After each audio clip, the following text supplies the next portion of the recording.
आज आषाढी एकादशी आहे। नाशिकच्या खोडेनगर परिसरातल्या विठ्ठल मंदिरात सकाळपासूनच भाविकांची मोठी गर्दी झाली। मंदिर प्रशासनाकडून दर्शनासाठी आलेल्या भाविकांना वृक्ष वाटप करून सामाजिक संदेश देण्याचा प्रयत्न करण्यात आला। त्याचप्रमाणे परिसरात कॅन्सरची तपासणी तसंच आरोग्य शिबिर देखील घेण्यात आलं। आषाढी एकादशी निमित्त हा सामाजिक उपक्रम हाती घेण्यात आला। दरम्यान मंदिर प्रशासनाशी या सगळ्या बाबतीत बातचीत केली आमचे प्रतिनिधी सागर गायकवाड यांनी। विठ्ठल विठ्ठल विठ्ठला हरिओम विठ्ठला अशा गजर करत पंढरीमध्ये माऊली जे आहेत ते पोहोचले आहेत, वारकरी पोहोचले आहेत। तशीच परिस्थिती नाशिकमध्ये देखील पाहायला मिळते। मी नाशिकच्या खोडेनगर परिसरातील ह्या विठ्ठल मंदिरामध्ये आहे।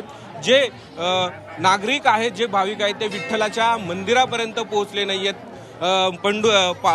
पंढरीनाथापर्यंत पोहोचले ते मात्र ह्या नाशिकमधल्या असलेल्या ह्या ऐतिहासिक अशा मंदिरामध्ये पोहोचले आहेत। इथं विठ्ठल रुक्मिणीचं दर्शन घेताना पाहायला मिळत आहेत। सामाजिक संदेश या मंदिर ट्रस्टच्या वतीने देण्यात येत आहेत। सकाळपासून जे भाविक दर्शनासाठी येत आहेत त्या भाविकांना वृक्ष देऊन सामाजिक संदेश देण्याचं काम जे आहे ते ह्या ट्रस्टच्या वतीने करण्यात येत आहे। आपल्याबरोबर ट्रस्टचे पदाधिकारी आहेत, आपण त्यांच्याशी बोलूयात।